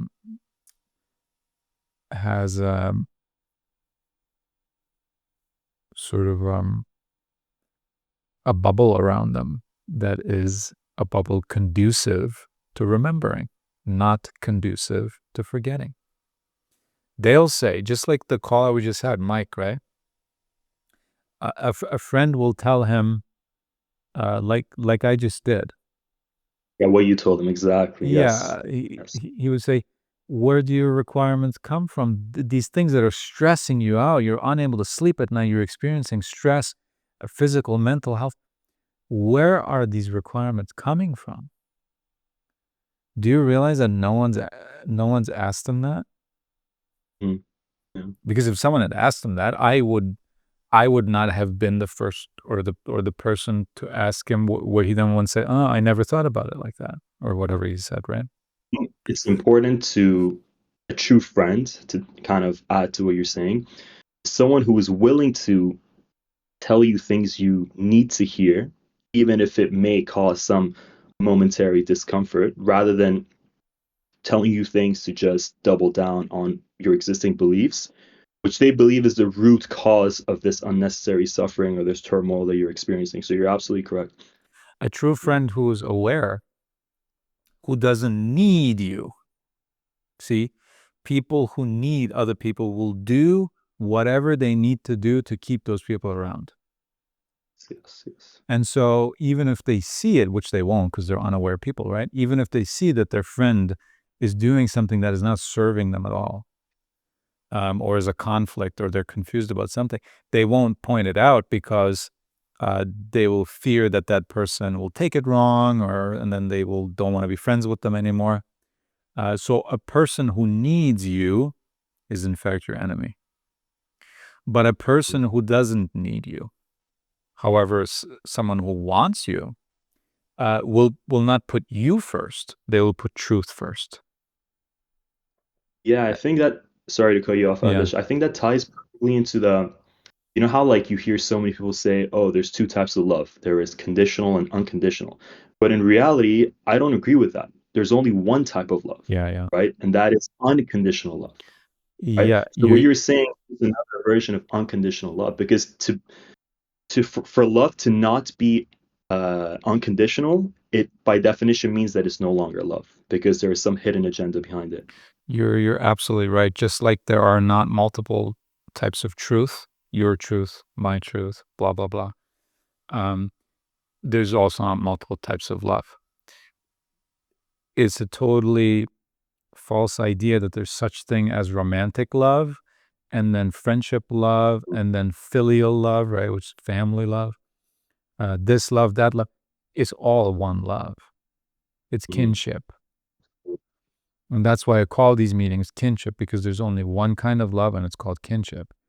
The mutuality in ideas. Because it doesn't matter if someone's your friend, your romantic partner, your family member, or a total stranger. If you do not share a mutuality in beliefs, in ideas, in what friendship is, for example, like we're just talking about, then what do you have in common with them? How can you have friendship love with someone, but not family love, or family love, but you don't have friendship love? What is that? How does that work? That doesn't make any sense. There's one kind of love, and love is not, The only difference, by the way, people love to make everything physical. When they say there are 5 kinds of love, like romantic love, friendship love, family love, it's all based on physical, as if we are our bodies, as if we are just animals. If you're sexually attracted to a person, then it's romantic love. If the person shares a certain kind of genetic code with you, then it's family love. If you share neither romantic interests nor genetic relations, then it's friendship love. Love is not something physical. And I think that's like the perfect litmus test for whether or not something is a virtue, because to me, something to qualify as virtue, it needs 2 key attributes. One, it has to be fully within your control, 100%, not 98%, not 99%, 100% within your control. But also, and I feel like a lot of people are aware of this, but second, but again, not in any less important, is that it needs to be binary in nature. For example, honesty. Like you can't, if someone says, oh, you should be more honest. Well, if there's room for you to be more honest, that means by definition you're being dishonest.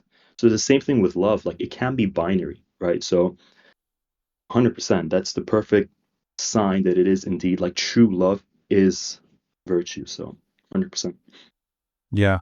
And so yeah, to answer your question also though about how to sort of discern those people, that's what I go by. If they are emotional people, and when I say, again, emotional, not denying the emotions, when I say emotion, dominated by emotion, right? Rather than reason, then I stay away from it because they're unaware people. Anger is an emotion. Fear is an emotion. Anger makes us go unaware. Fear makes us go unaware. Anxiety makes us go unaware. We forget who we are. We forget our nature. We forget what is truly important. We think we have requirements that we don't have, right? And it's these emotions that make us think that, or that rather make us forget that it is not the case. And so anyone who's led by emotion is under these false impressions and is leading a life dominated by illusion. And again, this is not judgment at all. Not at all. It's my preference to be in awareness. It's my preference to be in remembrance rather than forgetfulness. And everyone has the right to do whatever they want, as long as it doesn't impede on the freedom of another, right? So if you want to be emotional, if you think emotions are where it's at, and you want to have as much emotion in your life as possible, go ahead. Go ahead. I fully support that, right? I mean, I don't get to support it or not support it. It's just the way it is, and I totally accept that. But it's not what I prefer. And so when I see emotion, I know for myself that this is not a friend for me. That's it. And I think what you were talking about even before that is very valuable about submission. I want to talk about that really quick as well. I think you're 100% right. That's why I called the channel Accepting the Universe, right? To accept is to submit. And you're absolutely right. The ego works overtime to make you believe that accepting something is weakness. That accepting reality, by the way, not an illusion, to accept reality, to accept truth. This person doesn't want to be in my life anymore. Is that an illusion? Is that something I'm making up? No, it's happening. It's reality. This person doesn't want to be in my life anymore. Oh no, please don't leave. Don't do this to me. I'll change.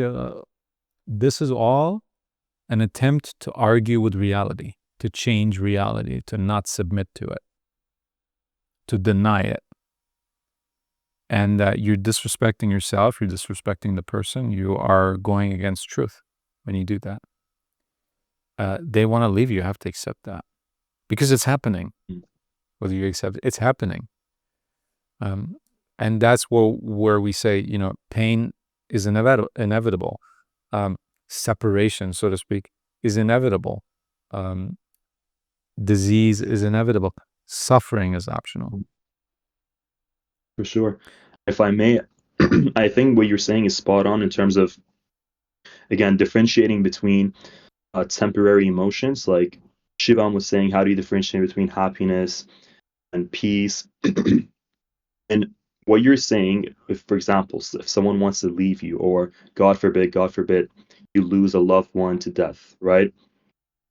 This, for you to be critical of yourself for feeling that emotion, that sadness, is beyond harsh, because to fight that is to basically fight the fact that you're a human being, that you're alive, right? So the goal shouldn't be to suppress these emotions, but if you submit to the universe, if you accept the order of things, it will take you a shorter period of time to return to that tranquil, stable state, which is what we call peace. And that precisely, I think, brings everything full circle, right? That is how you differentiate temporary emotions, whether happiness or sadness.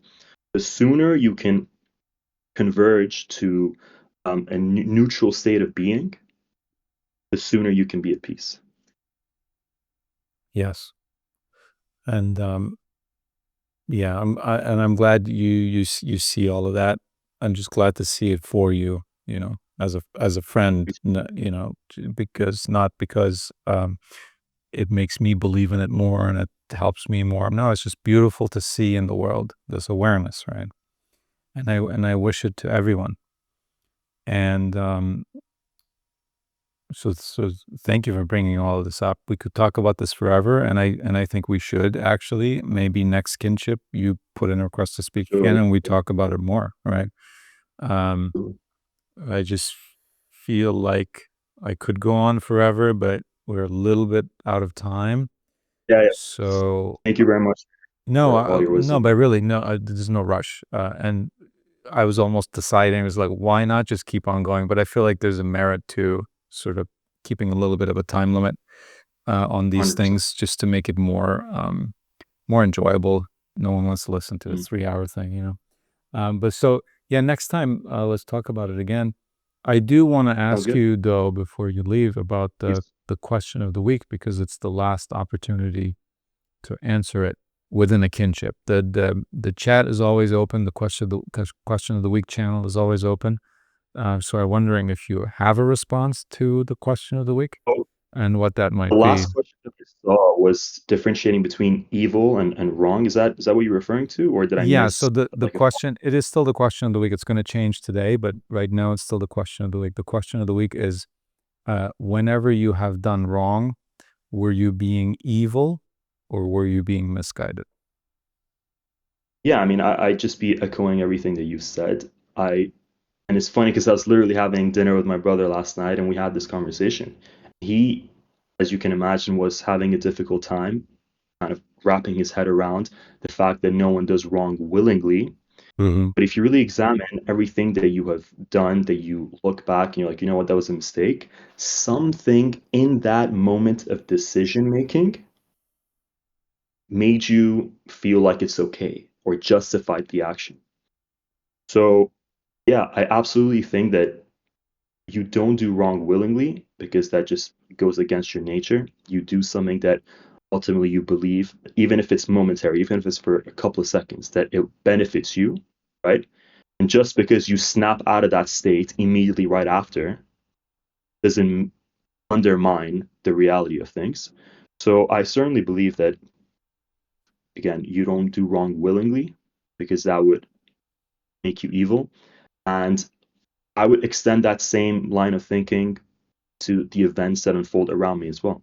And you're hearing this from someone who, you mentioned having rocks in your pockets, who unfortunately did kind of become resentful or believing the opposite of this. Like certain things would happen, I witness certain things, and I get angry, right?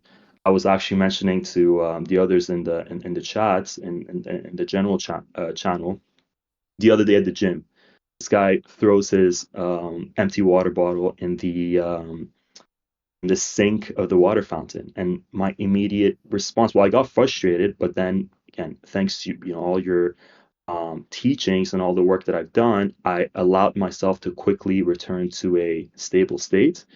And just in a very friendly manner, I just mentioned to him that, hey, there are recycling bins nearby. So, yeah, sorry, I don't want to get off topic too much here, but No. absolutely, I believe that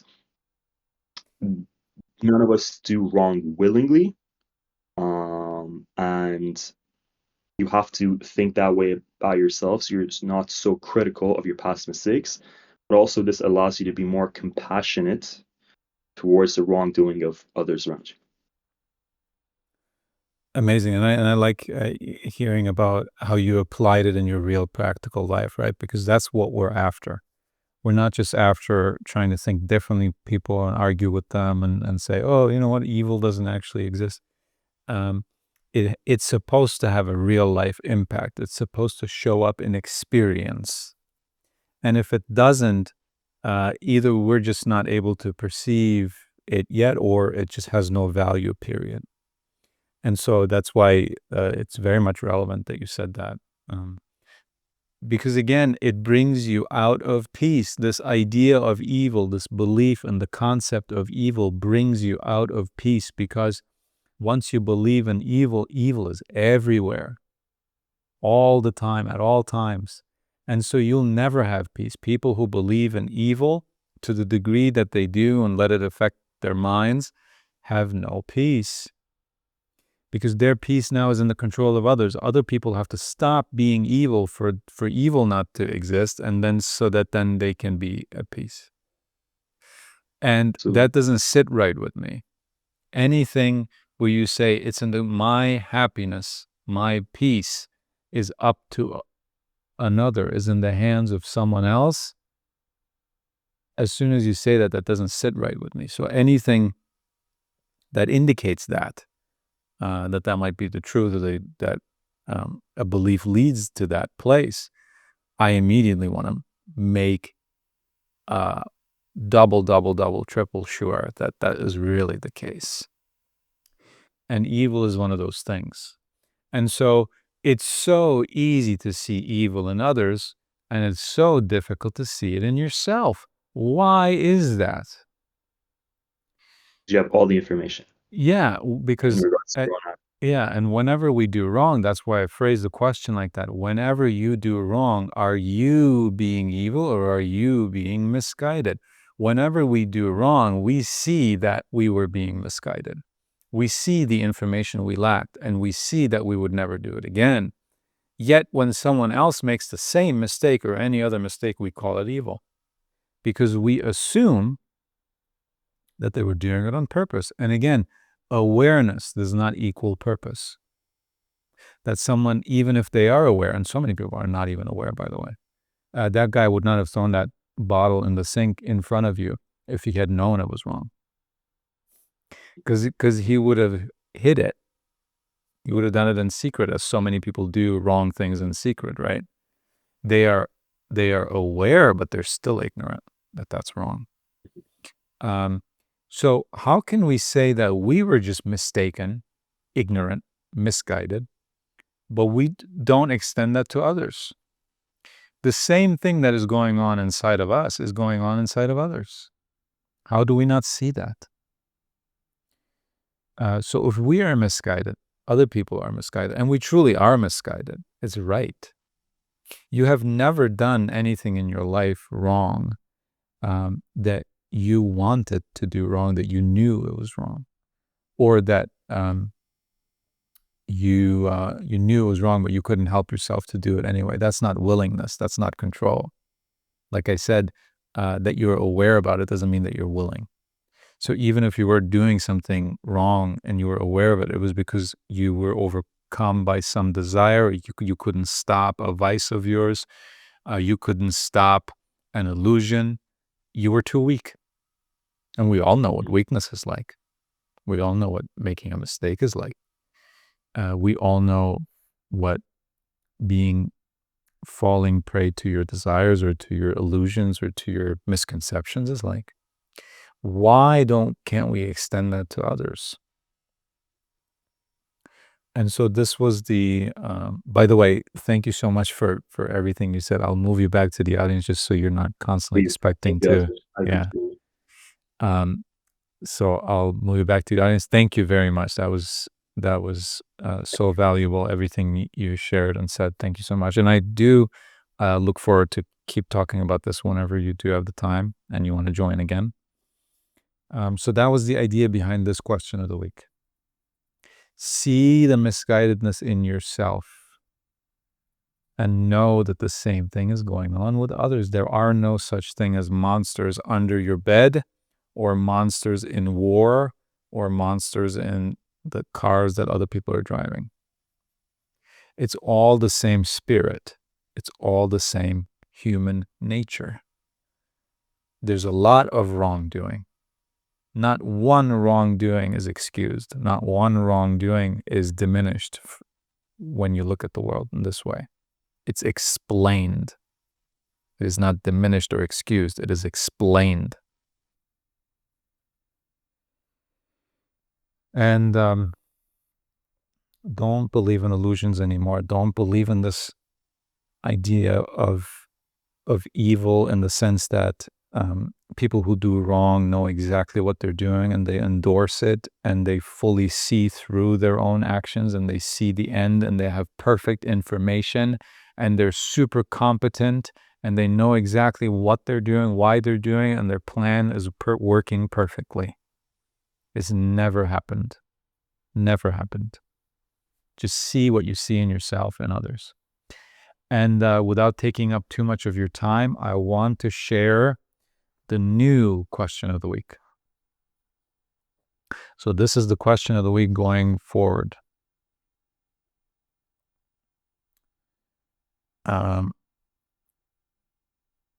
Whenever you judge someone,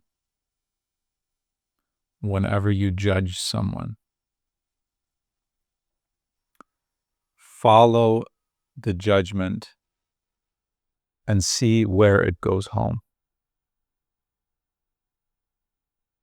And I want to explain that a little bit.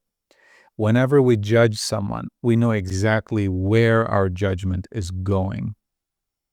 It's going to this person at this time due to this action, and it is this. We see a person throwing a water bottle instead of the recycling bin in a public area. And we know exactly when, we know exactly why, we know exactly to whom our judgment is directed towards. But where is it coming from? Where did it originate? What does it call home? Where does it go back to? What is the source of our judgment? And I'm not talking about judgment generally, because we might just say, well, judgment comes from me. No, I know that. But look at a specific judgment, a specific instance in your life, and try to answer the question, where did that come from? Is this clear enough? Like, why did I just make this judgment? Don't just say, all right, well, it comes from within me, it comes from my mind, or it comes from my past experiences. Literally pin down, where does this come from? If you're a very religious person and you see someone not going to church on Sunday and you judge them for it, where does that come from? Trace it back. Well, I think it's right to go to church on Sundays. Why? Where does that idea come from? Well, I've been taught that in my religion that's the right thing to do. It pleases God. I'm making this up entirely, by the way, just to give you a hypothetical example. So now you can say, this judgment comes from what I've learned in school, in my family, in my religion, in my workplace. I came up with this myself due to this experience, whatever it may be. You make judgments all day long, all the time. You don't want to be doing it, but we all do it, right? Grab one of them in the next week, right? Until the next kinship. Grab one of them and follow it home. See exactly where it came from. Not only that it comes from you, not only that it comes from this area of your life, of your experience, but what specific belief is it tied to, and where does that belief come from, etc. Until you followed it home, until it stops moving, follow it. And I will write this question out a little better when I put it in the question of the week channel. I will make it more precise as much as I can, and I might even give an example. So leave that up to me and give me some time to do that. But for everyone who's here right now, I hope this explanation was enough. Whenever you make a judgment, follow that exact precise judgment back home. See exactly where it came from. And then hold on to that knowledge. Don't judge it. Don't say, oh, that's good, that's bad, that's terrible, whatever. Just remember it. Remember it so that we can talk about it. Okay, just remember it. Notice these things. Notice where your judgments come from, the specific judgments. And but again, please don't make the mistake of judging yourself because of your judgment. Don't make the mistake of seeing that your judgment comes obviously from some wrong belief, and then judge yourself for still having that belief, even though you're working on yourself. And don't fall into any kind of despair of thinking, oh, but I can't get rid of it. I feel so helpless. Don't do any of it. All I would like you to try to do is to observe. Observe. Follow it home without any judgment, without any value judgment of good or bad or anything like that. Just look where is it going back to when it comes back to you? Where does it come from? Just look at it, observe it, write down the details, the address that it went back to, and don't judge it one way or another. Just remember it, and then we'll talk about it.